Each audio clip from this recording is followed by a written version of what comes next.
live from the Pathway Studios in Johnston proper. You are live from the Path.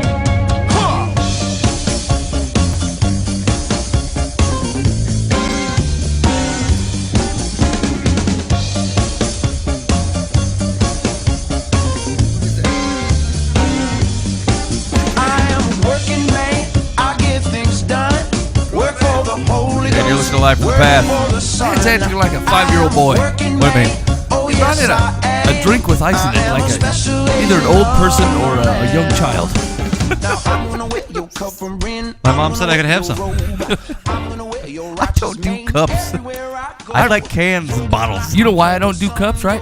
It's because my old man, when me and Ben used to go to his house on the weekends, my old man would get one can of Pepsi, a Diet Pepsi, and split it between Ben and I. Ooh. Because as twins, we split everything. Yeah. Happy birthday, you and another dude. And the other. Obviously, here's the thing. People glorify being a grown-up a twin, right? But like, I remember on my 10th birthday, my mom bought 2 5-pound weights as a set, and then gave one to Ben and one to me. And I thought, I feel like I'm getting screwed. Yeah, that's low rent. That's awesome. Yeah. So did like grandparents, uncles, whatever, did favor one of you over the other, or were there times? No, we both got the exact same gift. Always got all the time. Because like they were afraid to. Yeah. Want to show Ben favorites. had one extremely strong left arm, and I had one extremely strong right arm. And you could have switched. And then we could never arm wrestle. And we weren't geniuses, Dan. You know. I wrote my name on it. I said, that one's mine. Don't touch it. You're listening to Live from the Path. Thanks for joining us tonight. I'm sexy because God does what he wants. That's not in the Bible. I don't know where to go with that. But I agree. Oddly. Go to Galatians. It's kind of uncomfortable. With the first half of the second. So here's what we got going on tonight. We're heading into week 15 on our GodIsImaginary.com. This time he wants to look at Jesus' resurrection. This ought to be tasty. Just a heads up, he thinks it's preposterous. Oh, I wouldn't doubt it. Okay, here's what else we got going on. The American Bible Challenge game show is fired up. Did you guys catch it? No. I caught it. I saw like a preview or something. I'm gonna tell you about it. All right. It's not good. Ooh. It was a disappointment. I'll tell you why. Is this the one that was Jeff? Yeah. Okay. Had total potential, but I was very disappointed. I'll tell you why. Secondly, a congressman's skinny dipping in the Sea of Galilee. Did you guys hear that story? No. So we're going to talk about this. Where have I been? This has been a couple weeks ago. Congressman goes down, like a bunch of them go on a trip to Israel, and there's these waiters there. They're having dinner. And it's next to the Sea of Galilee. And these waiters kind of convince them that it's traditional to go swimming in the Sea of Galilee. And so some of them go out and do it, except for this egghead who strips down to his bare nubbins and goes a diving in and swimming around in the Sea of Galilee. No doubt. So anyway, the interesting thought is because there's some question. They're like, it's sacrilege. He's been swimming in the Sea of Galilee. I'm like, well, who says that? It may have been a poor choice, but he could have made the same poor choice swimming in the outdoor fountain. Did not God make all of it? Yeah, I mean all the bodies of water. So we'll talk about that. It's weird. It's weird the type of attention that this thing got for a completely the wrong reason. So we're gonna talk a little bit about skinny dipping in the Sea of Galilee. Also, Mike's had it about up to here with the Bible bullies. Yeah, here's the thing, Dan. It's like I've seen people who they're going through some rough times. You know, generally I see this on Facebook, but you still see it spoken word and written every once in a while. But like people will post something, they'll say, "Look, so and so or a member of my family has gone through something kind of rough. You know, we could really appreciate your prayers, right?" Yeah. And then you'll get the first 3 people that are like praying, definitely praying. Our heart's going out to you. And then here come the Bible bullies, right? They show up out of nowhere with verses from the Bible that really they tend to speak that you have completely lost your faith, and then these Bible verses are going to start backing it up, right? Like so they. What's one that I saw this week? I don't know. Somebody put something that one of their family members was sick or something, and then like 5 posts down is the guy that writes. He just writes like Philippians 7:8. And I looked up the verse, right, and it's like through all things the Lord will give you strength. And I thought, maybe the person at the time just wants you to pray for them. You know what I'm saying? It's not like they've abandoned their faith in God or given up on everything. They've just asked you to pray for them, right? And like. As soon as these verses start piling up, I start to feel for the person that posted it. Like, hey, listen, man, they haven't given up on God's ability to do anything. They just wanted you to pray. That was it. Well, it could be. It's just an encouragement. I- I'm with you. I don't ever take it that way. I always take it like, will you just pray like I asked you to? I believe God is holy and will do what he wants. Can you just say, yes, I'm praying? I think it can be taken like the way that people respond. Although Scripture certainly should be encouraging, it implies that you've given up on God, on what He said in the Bible, and that's why I'm going to you. I think you guys are negative Nancy's. No, Dan. You're a negative Nancy. Uh-uh. Someone throws a verse at me. I'm not. The first thing I think is, they probably think I don't know that verse. The first thing I think is, wow, that's really cool. We're on the same page. No, it's not that We do the same God. It's not that you think like that they think you're a Bible idiot and that you don't know the verse, but that asking for prayer implies that you have lost some of your faith, which is a weird implication because Yes, that's exactly what it feels like. Yes. like, I don't trust God, I need you to pray. And they say, well, here's some verses to back up. This is why you should have faith. It's like, I do. That's why I asked you to pray. Yeah. Yeah. I could see that. Yeah, I disagree. Dan. So some people like it. Like, let's say when like the preacher comes and reads a verse, which I have to admit I rarely do that because I always think I just feel awkward. Like, so part because I feel like what you do. You just told me I was some kind of ridiculous rube. And but nonetheless, I like it. I like verses. I feel like we're on the same page then, Dan. I'm just ready to admit it. Well, I'm rarely the guy who posts it or says it, or I usually go more by the principle. Well, God's got this, rather than Job 24:3. Yeah, I that's what I'm saying. I know God's got it. That's Yeah. why I asked you to pray. If I didn't think God has gotten it, then I wouldn't ask you to pray for the situation. Okay. I feel like you should just do what I asked you to do. I asked you to involve the Holy Lord with a conversation, and you bring out a Bible verse, and I asked you to talk to God on my behalf. That's what At least asked. I wouldn't call him a Bible bully. I'd call him maybe a. Well, I gotta categorize it something sensational, otherwise it's not a good conversation. It's outrageous. It's a Bible build me up. A Bible panderer. That's what I was doing. All right, I might be overselling this thing, but I'm just saying. Now, here's the thing: is I think you do have people that are like that, though, like that make judgments about someone who asks for help, as if their faith is in peril here, and it's you can tell it by the tone of how they respond. Of how they've written it in the Facebook. They've typed it out with a certain sarcastic drip. Well, if someone says, "Man, I'm really, really struggling to pay my bills, and my family's really hungry. Would you pray for me?" And then someone says, "If you do not work, you will not eat." That would be a Bible bully. That's what I'm saying. That's exactly the kind of thing I'm talking about. Rather than God knows the hairs on your head, and He'll feed you. That's different. I didn't say he said that, Dan. Well, you just brought up an example. It has nothing to do with what we're talking about. Sometimes there are verses of hope, and sometimes there are verses of, by the way, you're a jerk. Well, I feel like when someone is on I agree with you. on their dire straits, it might not be time for a rebuke. I suppose I've seen that too, though. Well, maybe it is. I don't know. Maybe they do need a rebuking. Who's to say? Sometimes people do. I don't know. And once again, this just might be where I'm coming from, but like, it kills me. I start reading, and I see like 5 people like praying. I'm like, man, you guys are awesome. Someone said, hey, I need some prayers, and they're like, I'm on it, done. And then here comes Johnny West Coast flying in from out of nowhere, and he's like, blah, blah, blah, blah, blah. God got it handled. I'm like, I know. That's why I had you pray, Johnny West Coast. That's why I asked you to do it. Seriously. Yeah, I'll bet about 90% of the stuff I put on Facebook, if I'm responding to someone's post, it's just obnoxious, silly. Sometimes I wonder, what is the person? I mean, do they understand I'm really coming at this from just being goofy? I wonder if I've offended anybody. I'm certain that you have. I'm pretty Dan. sure I have. I wonder more if you should decipher that before you post it. Cheryl says the same thing.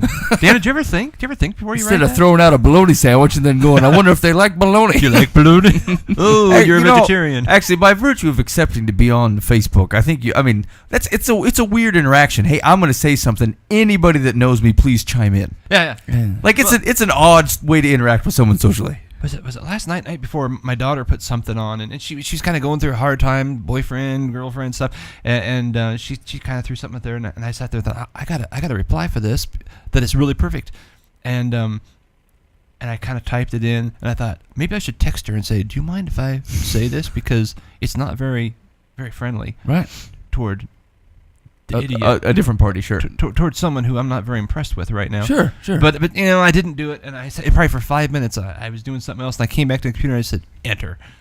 And I something about him being all self-absorbed and all stuff, and then the post, like, the whole thing was deleted like 10 minutes later. She goes, I talked to her the next day because it was kind of late at night. And she goes, well, I'll be honest, I was being a little dramatic, and I just thought the whole post shouldn't be there. I said, well, I wasn't trying to offend you, but the guy's a jerk. And I wanted everyone to know it. Dan, I like your moral battle here. It's not something I'm generally used to seeing from you. Like, am I doing the right thing or not? Enter. Forget it. He did. Yeah, I hope he reads this. I've never had this problem before. Go. There's a 5-minute filter. This is way new territory for me. I kind of enjoy this give and take. Now, let me ask you this just real quick. We're on the subject of Facebook, because I find I do this all the time. Right? I'll have something typed in and then I'll just abandon it, and I probably abandon 90% of the things that I thought I was going to say, and then 10% leaks out. I feel like, Dan, you don't have this problem, but say it again. I'll see something, and I'll type something in, and then I'll look at it for a second. I'll go, forget it, and then I'll erase the whole thing. Oh, I do that all the time. Yeah, unless it's like some snide, your mother's fat. I'll put that in, and then later on I think, I wonder if they think I'm serious. I wonder if I shouldn't have called that man's mama very large. She seems rather angry at me. Do you think that could be taken the wrong way? Because I'm just joshing. You know what? Enter. Well, I like to make comments on roll-off once in a while. It's like, it's because you don't blow your nose or something, and I feel like your jabs are kind of like 6th grade jabs. I'm pretty 6th grade. I feel like you could I'm right up there. You could bring them up into the manhood and just say something sharp. Must have been that Jabs for Idiots book I bought. How to tell a zinger. Well, they'll like this one. How to roast your buddy on the playground. Boy, that Zig Ziglar just knows everything. All right, you're listening live from the path. You know what? Stay off the Facebook. I feel like I'm gonna abandon it myself. It's time to get off. Dang. All right, so here's the thing. The American Bible Challenge show comes on. Now, this is a game show, Yeah, right? it's a game show. It's hosted by comedian Jeff Foxworthy. It premiered Thursday night on the Game Show Network, and it combined elements of faith and fun, while contestants played to win money for their favorite charities. I may have read the propaganda. All right, so anyway. So I decided that I was looking forward to the scene for the way wrong reasons, right? Because I want to dominate the Bible trivia. I will show my superiority. Finally, there's a Jesus show, so I can be glorified. The armchair Archbishop Ben Feast. This was totally wrong. So, but it comes on, and like I was over at my mom's house, and like we're gonna check this thing out. So we go, we turn it on, and the first question is like, the first round is total rudimentary. I mean, your average first grader who's ever even stepped into the church knows these questions. Like what guy was associated with a big ark? Like that's the type of question that's going on. What bird was sent out after the flood? And like it's multiple choice. You don't have to come up with it on your own, And so I was really disappointed in the first round, and the second round too. Like these were generally very, very easy questions, and like they had these who was it, the Galloping Geezers, like the different names of people who love Jesus, and they're fighting to win money for a charity. That's a cool part of the show, is that like nobody takes home anything. All the money, they're all of it goes to a charity. Like everyone has picked out a charity, like a biblical charity that they're going to follow. Do you think we could become one of the charities? Yes, I think it's very possible. We need everything we can get. So anyway, I watched it, and it was. I feel bad about this, but like it took them the first 10 minutes of the show. They were introducing the people, and they had the cool backstory. There's a guy like an Iraq War vet, and there's a bunch of old guys who get together and play golf and love Jesus, and a bunch of ladies that run some kind of shop that gives away food to people. And I was like 6 minutes in, I'm like, oh, can we just get on with this? I'm trying to dominate here. I want to show off what I know about Jesus. Let's get this thing rolling here. Check this out, Ma. I don't. So anyway, they overall it's an hour-long game show, and I would say you could probably chuck 40 minutes of it. Kind of like this show. Very similar. And it proposed to be funny, but was not. It's right on. But anyway, so I would probably watch it again, but for the speed round. The speed round at the end, they're asking you, like, it was women of the Bible, and they're asking you, like, 15 questions in a row, and you're trying to, those were difficult, trying to pick out the names of some of these ladies, and that was interesting.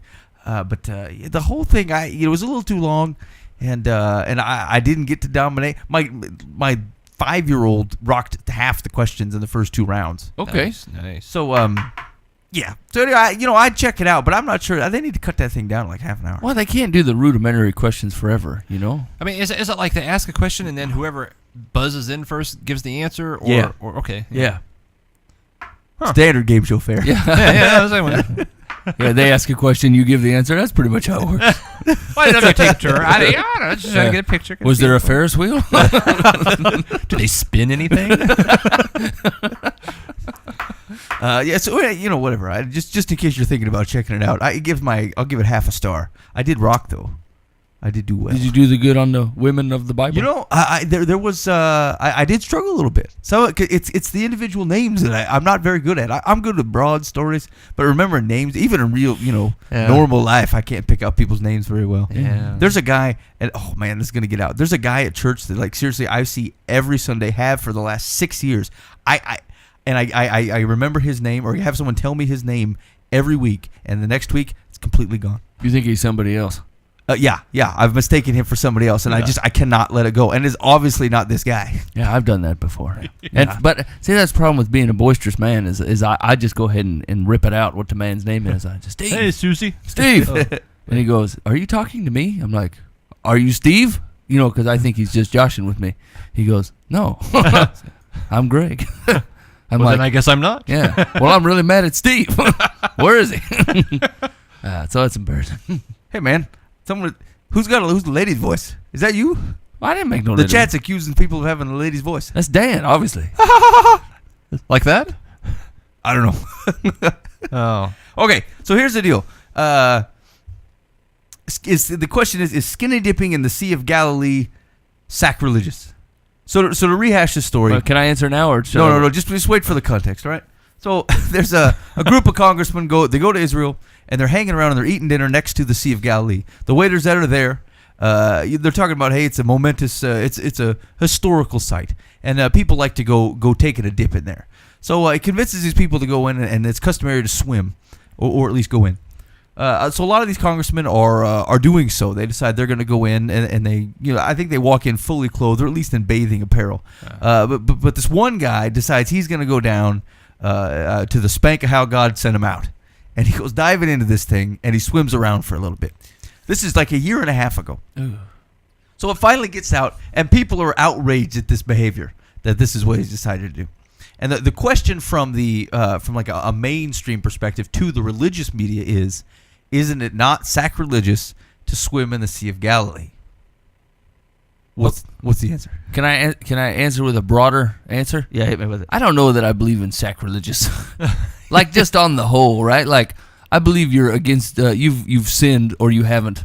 I don't know the category of sacrilegious. It just seems like I've set up an institutional set of rules and you've broken them. Right now, if they happen to break God's word too, now you're in some trouble. Different. But like. Well, they're coming from a viewpoint of society. Everybody's looking for reasons to be offended. Yeah. There's like, you guys offended? It's like, Yeah, I mean, It's a here's lady. the deal. Swimming Bear Tommy is kind of gross anyway. The fact that it's in the Sea of Galilee is none of my business. it shows you're not a smart person. Yeah, I mean, Look at all these people. I think I'll take my clothes off and swim. It's certainly dumb. what? Like, what? Seriously, I mean, have you read the Bible? Did you see how many fish come out of that place? Every one of them naked. I totally would not.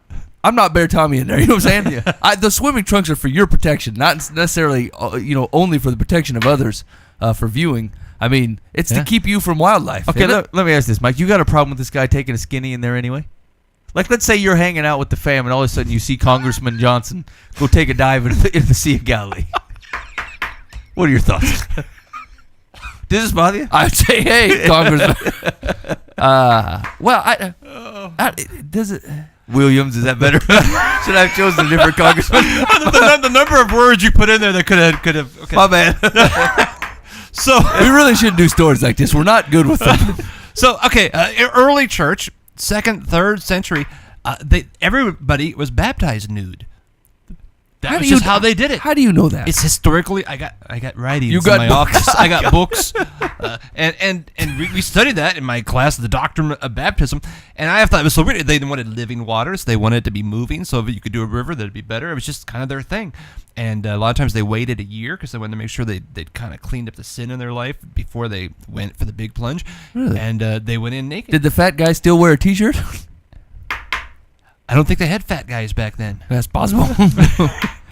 I want to get baptized in the nude. Okay, now see, I feel like I did it wrong. Now- the now wait a way minute. that you tell it.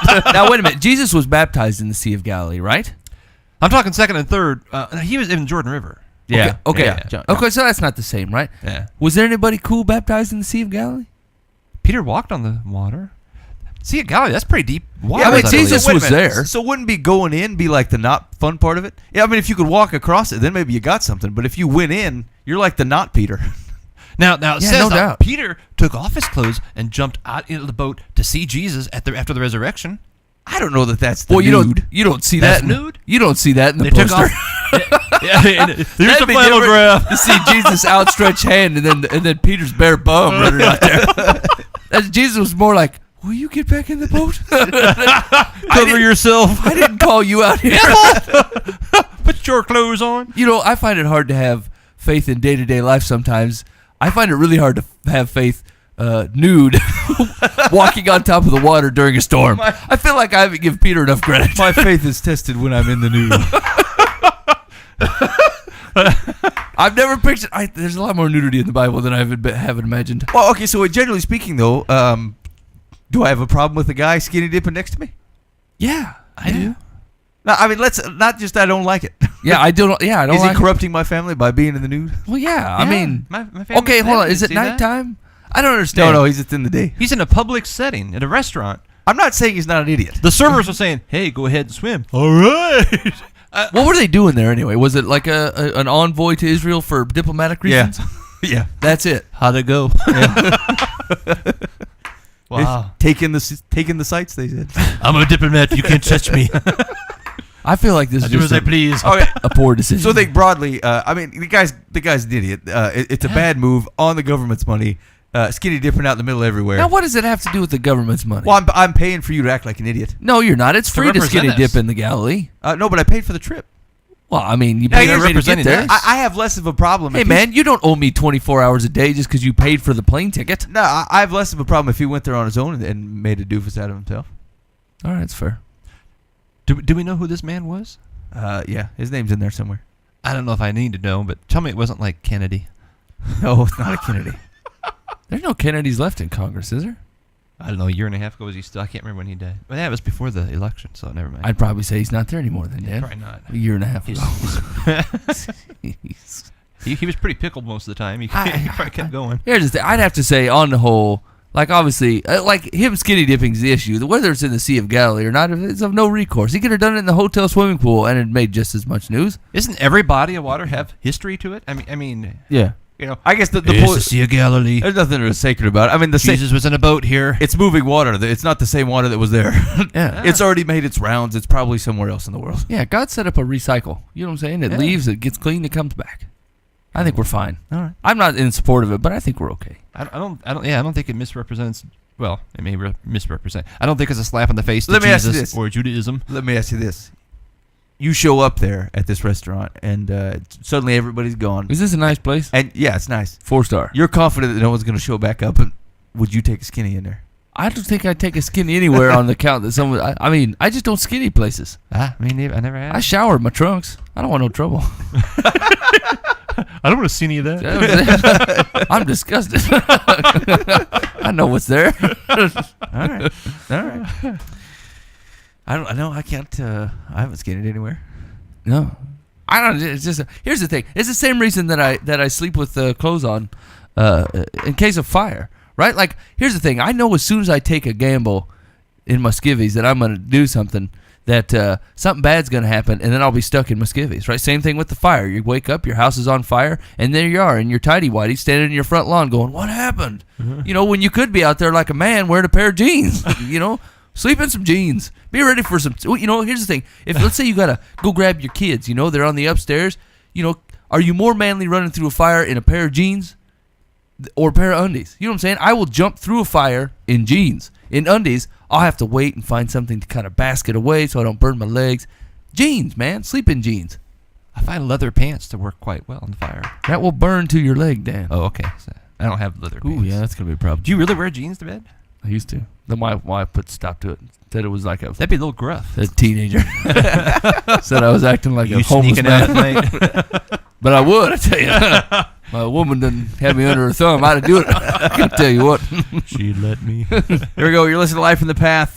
We are here every Monday night from 10 to 11 p.m. Central Time at livefromthepath.org. You can check out full versions of the show during the week at youtube.com/thepathonline, or check out clips from the show, including clips from our many musical artists. Excellent performances. We need more musical. We haven't had a musical guest in here in a while. I know.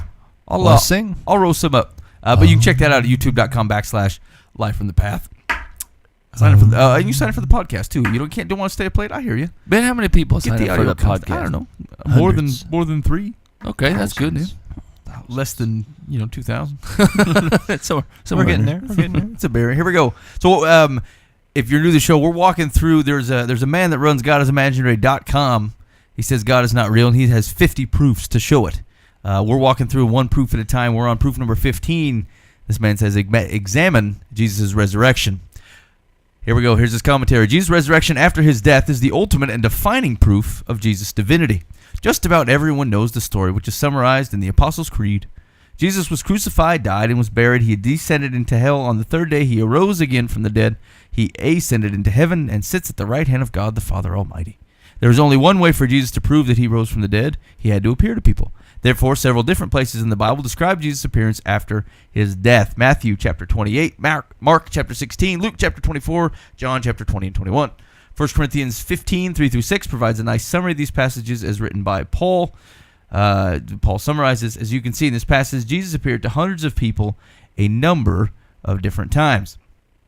When we look at these Bible passages, there's a question that comes to mind. Why did Jesus stop making these appearances? Why isn't Jesus appearing today? It really is odd. Obviously, Paul benefited from a personal meeting with the resurrected Christ. Because of this personal visit, Paul could see for himself the truth of the resurrection, and he could ask Jesus questions. So, why doesn't Jesus appear to everyone and prove that he is resurrected, just like he appeared to Paul? There's nothing to stop Jesus from materializing in your kitchen tonight to have a personal chat with you. And if you think about it, Jesus really does need to appear to each of us. If Paul needed a personal visit from Jesus to know that Jesus was resurrected, then why wouldn't you? It is an important question for the following reasons. We are told by the Bible that Jesus appeared to hundreds of people. We therefore know that it is okay for Jesus to appear to people. It does not take away their free will, for example. We know that it would be easy for Jesus to appear to everyone all through history, since Jesus is all-powerful and timeless. We know that if Jesus did reappear to everyone, it would be incredibly helpful. We could all know personally that Jesus is resurrected and that Jesus is God. If Paul and all the other people in the Bible needed a personal visit to know that Jesus was resurrected, then why not you and me? Yet, we all know that Jesus has not appeared to anyone in 2,000 years. In other words, there is nothing stopping Jesus from appearing to you, and several good reasons for him to appear. Then he goes into a section about praying to Jesus. This is his favorite topic. What if we pray to Jesus and say, Dear Jesus, please appear to us as you did to Paul and the 500 brethren, so that we can see the evidence of your resurrection. In your name we pray. Amen. Here's what Jesus promised in the Bible. He goes back to Matthew 7:7, saying, what you pray for, I will provide. In John 14:4, whatever you ask. In Matthew 18, if you two agree on earth about anything I ask, it will be done for you, blah, blah, blah. Then he says, Jesus is actually in our midst, so he is right here already, supposedly. Yet when we pray to him to physically materialize, nothing ever happens. Isn't it odd that nothing happens, given the fact that Jesus promises that something will happen? Isn't it odd that nothing happens when supposedly Jesus is right here with us already, and materialization would be trivial for him? As you think about this, you will realize that Paul's story in the Bible must be false. Simply look at Paul's story like any judge in a courtroom would. What Paul's story in 1 Corinthians 15 is suggesting is entirely unprecedented. A man dead 3 days with mortal wounds came back to life. Yet, there's absolutely no evidence that the story is true. There are many alternative explanations for what Paul's saying. Paul could be fabricating the story. He could have hallucinated or dreamed the meaning. Paul could have seen an imposter, etc. In addition, no one is seeing Jesus today, even though it would be trivial and obvious for Jesus to appear to people today, just like he did with Paul. Given that the resurrection story is clearly a myth, that means that Jesus, if he existed at all, was a normal human being, not God. The resurrection clearly did not happen. And with that, we can see that God himself is imaginary. If God actually did exist and was playing any role whatsoever on this planet, there's no way that he would allow an imposter like Jesus. Mike. What are your thoughts? Dang it. I was going to go to Dan first. This one's heavy. Like, I struggle with this one myself sometimes. Like, I don't struggle with the fact that I know that it's true, but I feel like I get caught in a circle where I'm trying to guess why God does things, right? And then I get to the point where I'm like, it's none of my business. I don't know why he does things. From his point of view, what he doesn't like is evidence without source, right? This is his proof on just about everything. Like, I can say there's the forewritten account of the Gospels that say the tomb was empty. He's out. He's not here. We saw him crucified. We came to the tomb, and now he's gone, right? He then appeared to people in the upper room and, made appearances around, and including Paul, right? So here's more physical evidence that they met Jesus after his proven death, right? So here's evidence without source right now. Without Jesus saying, by the way, God is imaginary, man. All these things happened. I'm Jesus. How's it going, right? And so basically what he's saying is that since Jesus has not appeared to him, then it's obviously not true. And once again, I think it's more of a pompastic view, like everything gets vetted through me. If these things didn't happen to me, if Jesus didn't talk to me, and frankly, it kind of falls along the lines of what is it? The prayer of a righteous man. It was in Peter, where he says, it goes back to his prayer thing where it says, a prayer, so blah, blah, something righteous man, so your prayers will not be hindered, right?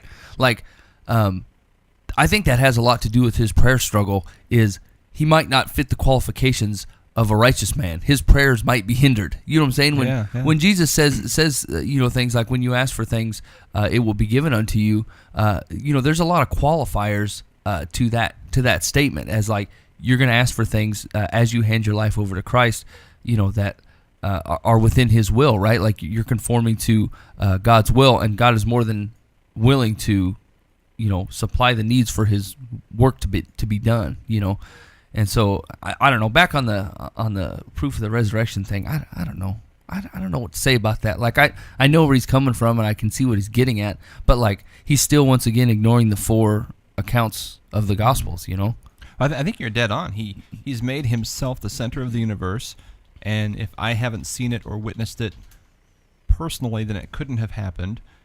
And so he's just completely discounting written evidence, and he's also dancing around. I mean, he's just saying, just because I haven't read the evidence, it must not exist.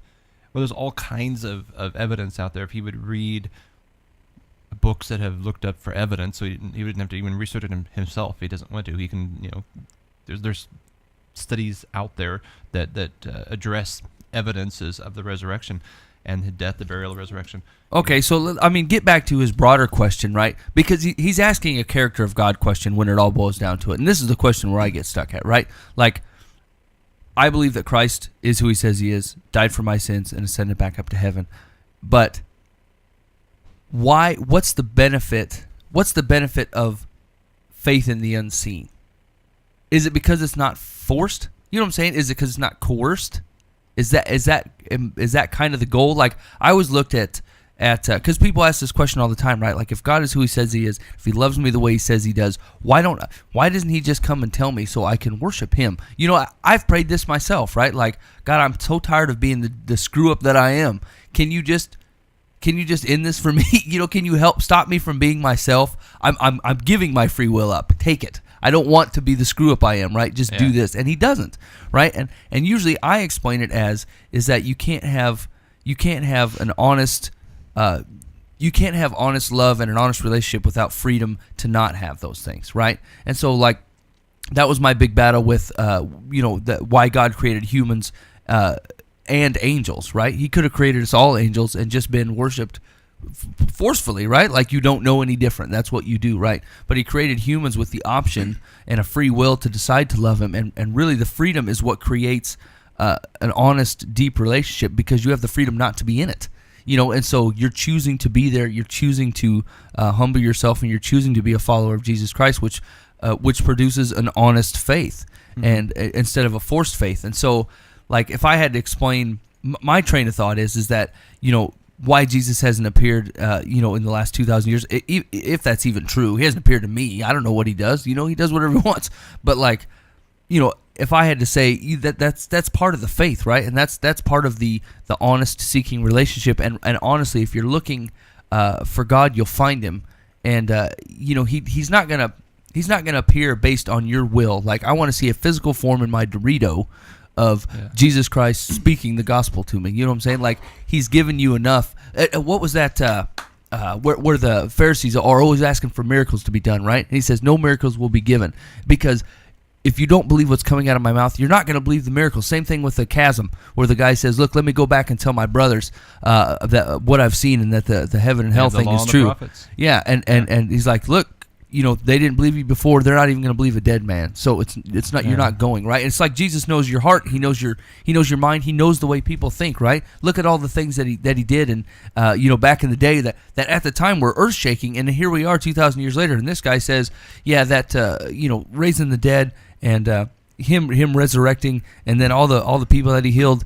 I saw someone say that you did it, but I just ain't buying it. Right. So like, I look at it and say, it's good enough for me. And like, this guy looks at it and says, it'll never be good enough for me. Yeah, he's kind of. I kind of see him as like the Thomas guy, because even Jesus' own disciples at the resurrection, within days there, and Jesus is appearing to them. There they are in a closed room, and Jesus appears somehow in this closed room with a locked door, and Thomas is like, let me feel. I don't know. Is it really you? And Jesus is like, come on, feel my hand. Do you see the hole? Look at this is me. And he has this epiphany moment, and he says, my Lord and my God. And this is what Jesus said back to him. This is in John chapter 20. He said, have you believed because you have seen me? He's asking Thomas, you believe because you've seen me? Blessed are those who have not seen and yet have believed. I think that's kind of a cool thing. He kind of puts us in a blessed area. We haven't seen him, but we believe with everything in us. In this room, all three of us believe absolutely in his lordship and his deity, his death, burial, and resurrection. And I hope he does show up to this guy. Yeah, would it be enough? I don't know. Well, that's the thing. I think that's the whole point that Jesus is trying to make through those examples, right? He's like, I know you guys. I've created you. I know you, and I could throw. Well, maybe the question to ask is like, and he's tried to put forth examples before, but Jesus has done exactly what he set out to do, because he knows anything more than that wouldn't have changed anything. What else could he possibly have done? He died and resurrected from the grave, and you go, that's not enough. Seriously. Yeah. Move Mount Sinai. Come on, impress me. Move Mount Sinai 10 feet. Yeah. What's he supposed to do? Question every single person on the earth and say, what would prove my existence to you? How can I serve you? Right. What can I do to wow you with my deity? Oh, my son, who I've known before you were born. It's like my old man coming up to me and going, what can I do to prove to you that I'm your father? I'm like, I don't know. Pay my bills, I guess. Yeah.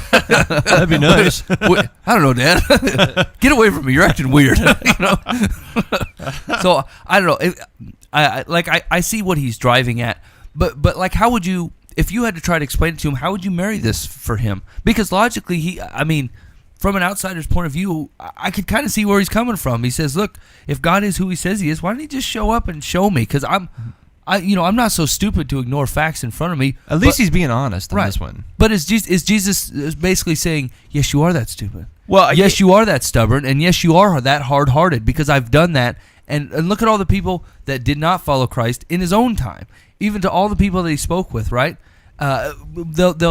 They talked to when Peter and Paul, they were. It was in Acts where they started to go out and preach, and they'd say how many people were saved, right? Versus how many people were there, you know. And so this had just happened recently that Christ had died and resurrected, and they kind of explained the whole thing. And these people were close enough to the action that they'd have heard tell of kind of the story anyway. So here's Peter clarifying what went down, and X number of people got saved, X number of people walked away and went back home.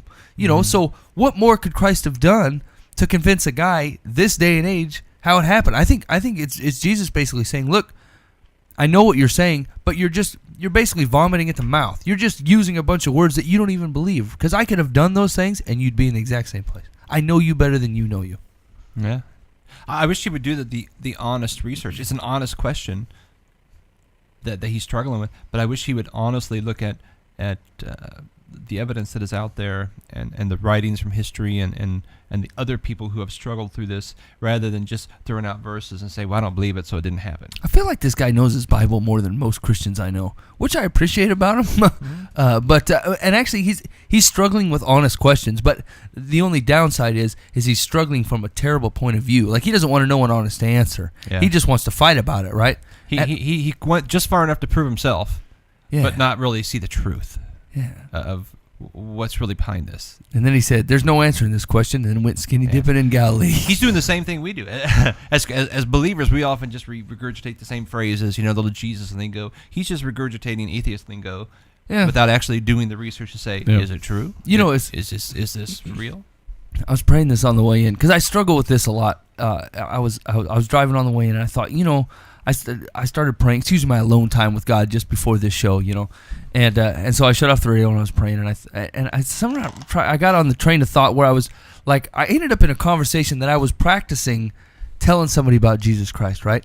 And like I got done, and I thought I started praying, God, I could spout that garbage that just came out of my mouth for the rest of my life, and I didn't believe a word of it. You know what I'm saying? Like, it was biblically sound what was coming out of my mouth. It sounded great. Like if I was talking to somebody and trying to convince them that Jesus is the way to go, it was pretty good, But I thought, Lord, I don't want to know anymore. I just want to feel more. I don't want to know any more than I know now. I eventually will, right? But like, I am too worded up at the moment. You know what I'm saying? I don't want to say that I read my Bible too much because that's not the case. But, I am too pious speeched up. There's too much going on in my head that I can regurgitate without feeling it and without thinking about it. And I thought, I got to get out of this. Like, I can smell this religion on me coming. Like, if I let this go unchecked 6 months from now, I will be unbearable, and I know exactly who I will be. I will be a judgmental jerk. You'll be a Bible I will bully. be a Bible bully. I will be the guy on Facebook throwing out What about Philippians 1 quotes. Corinthians? Oh, someone's sick? Well, get your faith back in line, jerk face.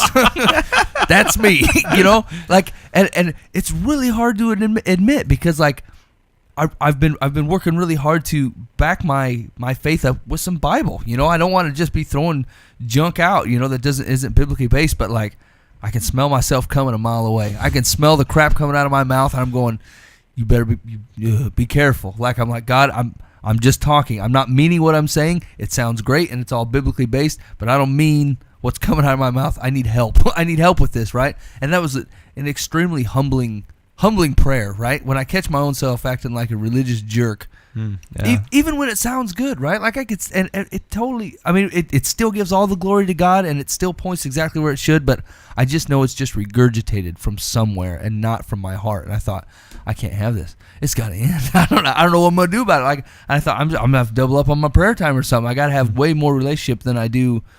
My Bible study at the moment, because it feels out of whack. It feels weird. Yeah. I don't know. It was a very odd feeling. Ben, what do you struggle with? Is it getting a clean razor? I struggle with following your bombastic diatribe you just got done doing. What do you mean? You couldn't follow it? Lord, if I can distract from you for a moment and talk about me for a while. What, is that what I did? I didn't do that. Thought maybe I'd share an honest struggle. Maybe people would recognize it in themselves. No, it's not the deal. All right, sorry. I've never heard of such a thing. You're listening to Life in the Path. Dang it. That was proof number 15. He wants to examine Jesus' resurrection. I think maybe our thing to say would be, then you should. You should examine Jesus' Great resurrection. questions. Yeah, great observations. Like, if you look at all the evidence, you say this thing is not trustworthy, and I feel like this thing is a lie because of such and such. Okay, but if you're coming at the position to say this is not true and it's silly, for a fact-based man, I would expect that you would know it. Yeah. And so, you want to examine Jesus' resurrection? I got a thumbs up. Go right for it. If I'd have give that answer, you'd have raked me over the coals. Here's what happens. You sit back against that wall like Johnny King of the thing, and then you wait for me to talk, and then I'll say stuff like, you should research it. And you'll go, that's it? He should research it? That's the best you have to offer? Didn't you know that I was awesome at the American Bible Challenge? You should have seen that coming. I'm not going to answer next time with my long-windedness. I just want to love Jesus correctly. Dang it. All right, Mike. People need advice. What do they got? Hang on. I'm on it. You give me a heads up or something. I gotta grab it. Okay, here we go. Dear Live from the Path. I have been dating Larry for a little over a year. During this time, he has been in and out of work. Anytime we go anywhere or do anything, he never offers to pay. Even if he has money in his pocket, he'll look the other way when a check arrives. Oh, man. That's pretty adolescent. Other times, he insists on Dutch treat. Larry says we were raised differently. I say he's cheap. When the holidays come around, I never receive a gift or a card. I'm a hardworking woman who is currently holding down 2 full-time jobs. I don't see why Larry feels he is entitled. Am I out of line for thinking a man should treat a woman? I just don't think Larry is morally correct. I don't know if it's a moral issue, but he sounds like a real sleaze. Yeah, I I mean, mean- he's just a jerk, man. They're not compatible. She needs out. No. Find someone else. Who is compatible with a guy who doesn't pay for nothing? Someone else who doesn't pay for nothing. They're both on welfare. Some people like that. I love poor. I love poor lazy people like myself. Is there anyone out there like that? So I mean, there's people out there that just don't work. They don't have to. I mean, and some people honestly want a job and can't find one. That's a different. Doesn't sound like him. He sounds like he's just kind of making it go. He's just kind of playing it. I work just long enough to have a little cash, then I somehow get fired or get bored, find a different job. She's responsible. Got 2 jobs. She needs to dump him. Yeah. It's not gonna last. He's a succubus. Yep. Secular's advice says, I agree that you and Larry were raised differently. I also agree that he's cheap. However, the idea that a man should always treat a woman is outdated. You signed yourself paying dearly. The question is, are you getting what you're paying for? And is it enough for you? What? What? That's prostitution. I think she means in the relationship. Are you- Whatever. It's whoring. Yeah, it's true. It's emotional whoring. Yeah. I agree with that. You're doing all the paying for services rendered, right? And he's not receiving. Larry is a man harlot and not a good one. They're both extremes. I mean, she's working 2 full-time jobs. She needs to quit a job, go out and socialize. What? Why didn't you give him one of her jobs? Maybe they're lady-only jobs. Maybe it's like a sales lady at the Victoria's Secret or something. Larry can't work there. He's a bum. That'd be an awkward job. I applied like 3 places. Nobody called me back. Sephora. I know the secret.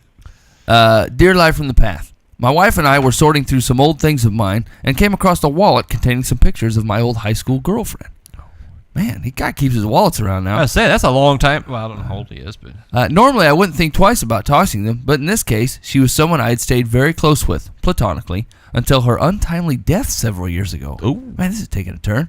What is the protocol for throwing away things like this when it's someone you were close to who is now deceased? That's a lot of qualifications. I'm sure her parents wouldn't want them. It feels disrespectful to toss them in the trash, but at the same time, I don't really feel I need to keep them. My wife doesn't care either way if I keep them or not. To keep or not to keep. Okay, hold on. This is a fairly insecure man. Like that you have to run this decision through anybody, Yeah. Can't you just look at the picture and go, I just throw it in the drawer, keep it around, or yeah, throw it in a file somewhere. I don't need this thing. Like how many, he's run it through his wife. His wife's like, I don't care. Keep it. It's not like she's a threat. I like his wife's position on the matter. Yeah, I don't care either way. Keep it, don't keep. That guy, was he seriously considering calling the deceased girl's parents? Hey, I found a picture of your dead daughter. Would you like it? No, I have them. You know what I'm saying? That's awkward and weird. Yeah. He's got no spine or backbone or decision making bone in his body. This is not a. What now think about that though. If the woman has passed away, that means like if you throw that picture away, your eyes will never alight on her likeness again. Yeah. There's something permanent about that. That's true. About saying I cannot conjure up good memories of this person in a clear fashion because I don't have the picture to look at. Okay, then keep it. Yeah, keep it, put it in a file, so if you ever want it, you can pull it out. If you don't, it's not in the way. Yeah, or don't keep it. Who cares? Save a digital version of it on your hard drive. take your own picture. It's like he's looking for controversy from an advice columnist because he can't find it in his own home because his wife is dealing with She it in won't a argue healthy with and me. appropriate manner. Yeah, really. Everybody else writes in. They're like, and my wife is now very upset that I want to keep this picture of her. That's where I thought it was going. I thought Yeah, it was yeah. going to be some kind of crazy jealous wife who Yeah. doesn't like the dead lady. No, she says, I don't care, And Johnny Johnny Nosebine writes the newspaper. That's weird. Who keeps a whole wallet? Like, if I get a new wallet, I chuck the old wallet yes. because that's how I had to buy a new one. I don't keep it in a box somewhere. That's weird. That's weird behavior. Okay, here's Secular's advice. There's some weird stuff in here. Offer the pictures to your former girlfriend's family. That's weird. Because they might surprise you and consider them treasures. It's got to be like a yearbook photo, Wait, right? what kind of phone call is that? Hi, I'm Chuck. I was friends with your daughter. I found a picture of her likeness, and I know that she's long deceased. Do you want me to bring this by or what? My wife doesn't care. I feel I feel like that's more awkward than the phone call's worth. I don't know. Sorry about breaking up with her and breaking her heart. Man. I could just mail it. How does that feel? She says, however, if they're not interested and you can't bring yourself to put them in the garbage, put them in a box in which you found them and let your family deal with them after you're gone. Oh, that's classic. Why did Dad have this picture of a woman, other woman? I feel like you're just giving the spineless guy more of a jello spine even now. Like, yeah, make it somebody else's problem because seriously, you can't make this decision. I can't deal with it. Just put it in a box. The pressure's too great. Let my children handle it after I'm dead. What a bum. It might be the same guy from the first question. Like, seriously. Okay, last one. Dear Life from the Path, my husband and I have been married for 10 years, together for 15. When we met, he was in a band, and we did a lot of socializing, drinking, partying, that kind of deal. Over the years, and 2 kids later, I enjoy these activities less as the demands of parenting and full-time careers take top priority. My husband frequently makes the comment, "You used to be fun." I find it incredibly hurtful and told him so, but he continues to say it anyway. Sometimes I'm tempted to lash out and say, then go find yourself someone who is. Is there any other way I can address this? Party pooper. Signed, Mrs. Jagger. You used to be fun. You used to not be fat. Mitch. He's probably not taking care of himself. Probably. He needs to grow up. He's still living in the past, and he's not being a man to his family, to his wife. Yeah. Maybe she's underselling how unfun she is. Maybe she's really not fun at all anymore. Yeah, because he's too lazy to do the house stuff, so she's working all day, then coming home and cleaning and cooking and taking care of the kids. That's not in there, Dan. I can make it up. That's not in there with the working and the cleaning. All right, fine. Come at it with both angles. First, give me the context of a woman who is working, cooking, cleaning, putting stuff together. And this guy just wants to live the glory days in his pseudo band in which they met. Okay. All right, hit me with it. Advice to her in that situation. Okay, in that situation, yeah, he's a lazy bum. And you're right, she's probably not his categorically version of fun anymore. I pull back my previous advice. It's not a good idea to otherwise point someone else's shortcomings. That was wrong. I was the more thinking that, like, yes, things have changed, right? When he looks and says, hey, you're not fun anymore, you're different too, right? You're not a hard rocker. You just look silly. Right. Do you want to go out every night or do you want your kids to have breakfast? These are your options. I can't do both. Yep. Okay, now what was the other context? Okay, the other context is that she is not fun. She's decided, like, she takes this, she basically lords it over him that she's taking care of the children. She's home crocheting. Yeah. And no, not even that. watching the Game Show Network. She's home angry with him. Right, even when he suggests, hey, we should go out Friday night. Well, we can't go out Friday night. The kids got a soccer. We can't. You did this to me. We can't afford a babysitter. You know what I'm saying? Like, she's totally gone the opposite way. Maybe she don't even like him anymore. Don't want to spend any time with him at all. That's interesting. That's your advice? You got a real pickle on your hands. Glad I'm not you. Is it? So okay, maybe the response would be, well, A, are you fun? Maybe you should consider whether you're fun or not. Here's what they need to do. They need to start dating. They do? They need to start dating again. They need to find some They're sitters. trying to. He wants to take her out. No, should do a he new wants dating. to. He wants to convert. A 15-year-old or What's it? What Dating. convert? What is it? What is that? Covert. He wants to go undercover? What is it? Cavort. Cavort around. What's that? Am I saying it right? I don't think you're. That may be what you're intending. Jump or dance around excitedly? Yes. He wants to do that. Apply oneself to sexual or disreputable pursuits. Maybe. That also might be him. Disreputable. According to who? Synonyms. so they're role-playing. Synonyms are caper, skip, frisk, hop, prance. Frisk and prance aren't the same. Isn't frisk when someone searches you Hey, for items? Excuse me. Do you run the freedictionary.com? Unless you're frisky, that's All right, different. then. I don't. Okay. Anyway, Well, so like honest answer, I would say first I make sure you are open to your life to being able to do things like that. Like make sure that you're not shutting down something simply because you don't like it that he seems to be still pining after days that have gone by.